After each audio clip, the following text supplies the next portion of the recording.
பிஸ்மில்லாஹிர் ரஹ்மானிர் ரஹீம். அஸ்ஸலாமு அலைக்கும் வரஹ்மத்துல்லாஹி வபரகாத்துஹு.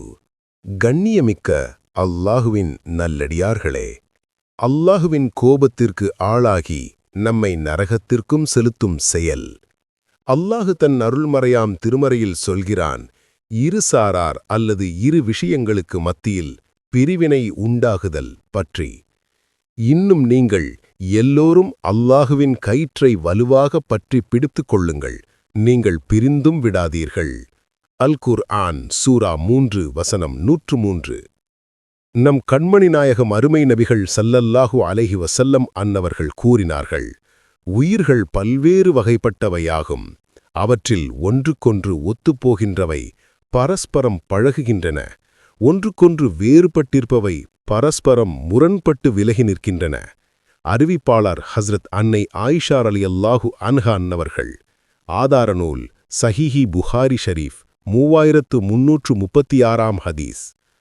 ஒரு சமயம் அல்லாஹுவின் தூதர் ஸல்லல்லாஹு அலைஹி வஸல்லம் அன்னவர்கள் எங்களுக்கு தரையில் ஒரு கோடு வரைந்தார். பிறகு இதுதான் அல்லாஹுவின் பாதை என்று கூறினார்கள். பிறகு வலது இடது பக்கங்களில் பல கோடுகளை வரைந்து, இவை மாறுபட்ட பல வழிகள், இந்த ஒவ்வொரு வழியிலும் மனிதர்களை அழைக்கும் ஒரு ஷைத்தான் இருக்கிறான் என்று கூறினார்கள்.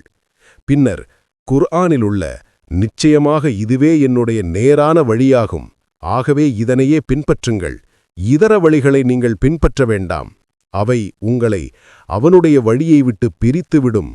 சூரா 6 வசனம் 153 வசனத்தை ஓதிக் காட்டினார்கள். அறிவிப்பாளர் ஹஸ்ரத் இப்னு மஸ்ஊத் ரலியல்லாஹு அன்ஹு அன்னவர்கள். ஆதார நூல் அஹ்மத் ஷரீஃப் 435 465 ஹதீசுகள். நல்லோர்களது நற்சொற்கள். நல்ல பண்பு என்பது பரஸ்பரம் அன்பு, நட்பு மற்றும் ஒற்றுமைக்கு வழிவகுக்கும் என்று இமாம் கஸ்ஸாலி ரஹ்மத்துல்லாஹி அலைஹி அன்னவர்கள் கூறினார்கள். ஆதார நூல் இஹ்யா 428 பக்கம்.